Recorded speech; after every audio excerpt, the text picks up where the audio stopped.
শীতকালে কিন্তু ফুলকপিটা খুব বেশি পাওয়া যায়, আর ফুলকপির আমরা বিভিন্ন রকমের রেসিপি খেয়ে থাকি।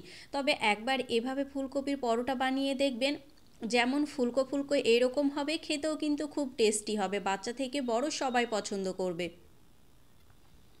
ফুলকপির পরোটা বানানোর জন্য এখানে আমি একটা কড়াই কিছুটা পরিমাণে জল নিয়ে নিয়েছি। জলটাকে ফার্স্টে আমি খুব ভালো মতো ফুটিয়ে নিয়ে একটা ছোট সাইজের ফুলকপি দিয়ে দিলাম। ফুলকপিগুলোকে পিস করার কোনো প্রয়োজন নেই, এরকমভাবে গোটা রেখে দিলেই হয়ে যাবে।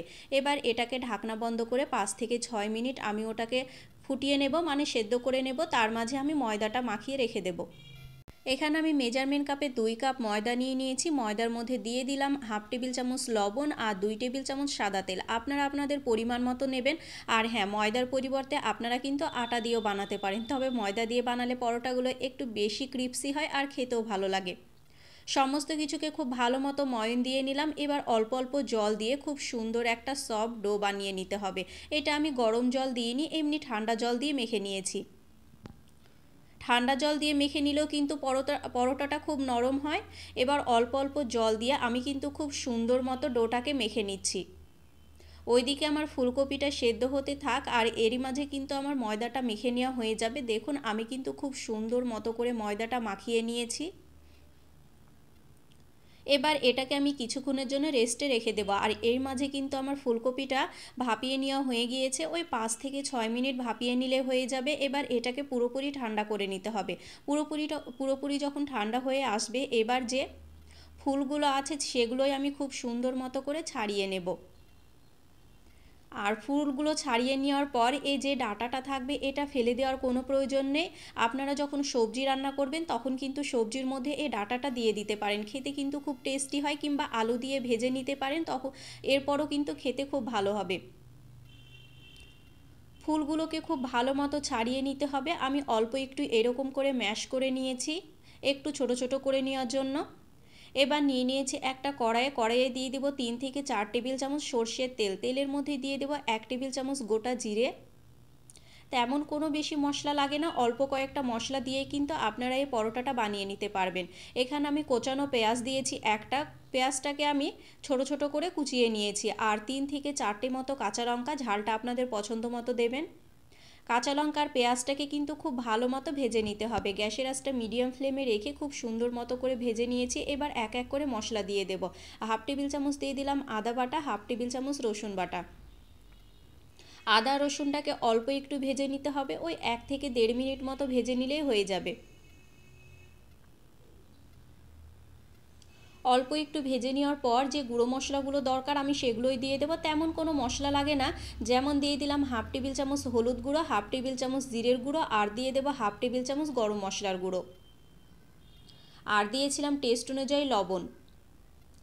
এবার সমস্ত কিছুকে জল ছাড়া গ্যাসের আঁচটা একদম লো ফ্লেমে রেখে কিন্তু ভেজে নিতে হবে। হাই ফ্লেমে করলে মশলাগুলো পুড়ে যাবে। 1 থেকে 1.5 মিনিট ভেজে নিলেই হয়ে যাবে। 1 থেকে 1.5 মিনিট ভেজে নেওয়ার পর এই তো ফুলকপির যে ফুলগুলো আমি ছাড়িয়ে রেখেছিলাম সেগুলোই দিয়ে দেব। সমস্ত কিছুকে খুব ভালো মতো মিশিয়ে নিতে হবে। লাস্টে আমি জাস্ট দুটো জিনিস অ্যাড করব, আর কোনো কিছুই লাগবে না। সমস্ত কিছুকে খুব সুন্দর মতো করে এই তো মিশিয়ে নিয়েছি। মেশানো হয়ে গিয়েছে, আমার কিন্তু পুরটা একদম রেডি। লাস্ট পর্যায়ে দিয়ে দেব কিছুটা পরিমাণে ধনিয়া পাতা কুচি। ধনিয়া পাতা কুচি দিলে কিন্তু ফ্লেভারটা খুব সুন্দর আসে আর খেতেও ভালো লাগে। ধনিয়া পাতার সঙ্গে খুব সুন্দর মতো করে মিশিয়ে নিতে হবে। এই তো ধনিয়া পাতা কুচির সঙ্গে খুব ভালো মতো মিশিয়ে নিলাম। আর দিয়ে দেব 1 টেবিল চামচ ময়দা। ময়দাটা অবশ্যই দেবেন, দিলে কিন্তু পুরটা খুব ভালো মতো সেট হয়ে যায় আর খেতেও ভালো লাগে। এবার গ্যাসের আঁচটা একদম লো ফ্লেমে রেখে ময়দাটাকে খুব ভালো মতো মিশিয়ে নিতে হবে পুরের সঙ্গে। দেখুন গ্যাসের আঁচটা মিডিয়াম ফ্লেমে রেখে কিন্তু আমি খুব সুন্দর মতো করে ময়দাটা মিশিয়ে নিচ্ছি। আর রেসিপিটা কেমন লাগলো আমাকে কিন্তু দেখার পর কমেন্ট করে জানাতে একদমই ভুলবেন না। আমার কিন্তু এই দিকে ময়দাটাও খুব সুন্দর মতো করে সেট হয়ে গিয়েছে। একটু যদি নরম মনে হয়, হাতে লেগে লেগে আসে, অল্প একটু শুকনো ময়দা কিন্তু ছড়িয়ে দিতে পারেন। আমি আবারও কিছুক্ষণ মেখে নিলাম। এবার কিন্তু আমি লেচি কেটে নেব। লেচিগুলো খুব যে বেশি ছোট ছোট হবে সেটা না, একটু বড় বড় করে লেচিগুলো কেটে নিতে হবে। আমার এখানে কিন্তু 4টে লেচি মতো হয়েছিল। এবার ছোট ছোট ডো করে আমি রেডি করে নিচ্ছি। এভাবে রেডি করে নিলে কিন্তু পরোটাগুলো বানানো তাড়াতাড়ি হয়ে যায়। এবার বেলুন পিঠার ওপর এই তো খুব সুন্দর মতো করে অল্প একটু বেলে নিতে হবে, খুব যে বেশি বেলে নেবেন ফার্স্টে সেটা না, অল্প একটু বেলে নিয়ে হাতের সাহায্যে এইরকম একটু টান টান করে লম্বা করে নিয়ে এই তো ভেতরে পুরটা দিয়ে দিতে হবে। ফুলকপির পরোটাটা বানানো যেমন তাড়াতাড়ি হয়ে যায়, খেতে কিন্তু খুব টেস্টি হয়। আপনারা একবার হলো এভাবে বানিয়ে খেয়ে দেখবেন। এটা কিন্তু বাচ্চারা ভীষণ পছন্দ করে। আপনারা যে কোনো চাটনি, টমেটো সস কিংবা তরকারির সঙ্গে কিংবা এমনিও খেতে পারেন, এটা এমনিও খেতে খুব টেস্টি হয়। মুখটা খুব ভালো মতো সিল করে নিতে হবে। দেখুন আমি কিন্তু পরোটার মুখটা মানে লেচির মুখটা খুব সুন্দর মতো সেট করে নিয়ে হাতের সাহায্যে অল্প একটু প্রেস করে নিতে হবে। হাত দিয়ে অল্প একটু প্রেস করে নিলে কি হবে, ফুলকপির পুরটা সব দিকে ছড়িয়ে যাবে আর বাইরে বেরোর কিন্তু সম্ভাবনা থাকবে না। আর আপনারা কিন্তু একদম আলতো হাতে বেলে নেবেন, আলতো হাতে না বেলে নিলে পুরটা কিন্তু বাইরে বেরিয়ে যাওয়ার সম্ভাবনা থাকবে। খুব আলতো হাতে বেলে নিয়েছি, আমার কিন্তু একটা একদম রেডি হয়ে গিয়েছে। চলুন আর একটা আপনাদেরকে বানিয়ে দেখাচ্ছি। আর এটা যে খুব বেশি পাতলা হবে সেটা না, এই পরোটাটা কিন্তু একটু মোটাই হবে আর মোটা খেতে কিন্তু একটু বেশি ভালো লাগে। এক এক করে সমস্ত পরোটাগুলো আমি রেডি করে নিয়েছিলাম, এবার ভেজে নেওয়া পালা। প্রথমে আমি শুকনো প্যানের মধ্যে ভেজে নেব, মানে তেল ছাড়া ফার্স্টে কিন্তু ভেজে নিতে হবে। আর ভাজার সময় গ্যাসের আঁচটা অবশ্যই মিডিয়াম ফ্লেমে রাখবেন। দুই দিক কিন্তু অল্প ভেজে নেওয়ার পর এবার চামচে করে অল্প অল্প তেল দিয়ে কিন্তু খুব সুন্দর মতো করে পরোটাটা ভেজে নিলেই কিন্তু ফুলকপির পরোটা একদম রেডি হয়ে যাবে।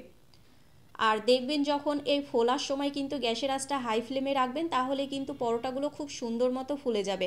এক এক করে সমস্ত পরোটাগুলো আমি এভাবে ভেজে নেব। দেখুন খুব সুন্দর মতো করে কিন্তু ফুলে যাচ্ছে আর সমস্ত পরোটাগুলো কিন্তু এইরকম ফুলকো ফুলকো হয়েছিল।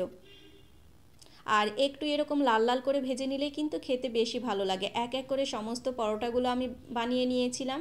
এই তো আর একটা পরোটাও কিন্তু আমার রেডি হয়ে গিয়েছে। সমস্ত পরোটাগুলোই কিন্তু আমার রেডি হয়ে গিয়েছে আর ভেতরটা দেখুন পুরটা খুব সুন্দর মতো করে হয়ে গিয়েছে আর ছড়িয়ে ছিটিয়ে আছে, আর ভেতরটা কত সুন্দর ফুলকো ফুলকো। এইরকম গরম গরম পরোটা আর সস যদি থাকে তাহলে মনে হয় আর কিছুই লাগবে না। এটা বানিয়ে কিন্তু আপনারা বাচ্চাদের টিফিনেও দিতে পারেন। এটা অনেকক্ষণই সফট থাকে, একদমই ঠান্ডা হয়ে যাওয়ার পরও কিন্তু শক্ত হয়ে যাবে না। রেসিপিটা কেমন লাগলো কমেন্ট করে জানাতে ভুলবেন না, আর বাড়িতে বানালে অবশ্যই কমেন্ট করে জানাবেন কেমন হয়েছিল খেতে।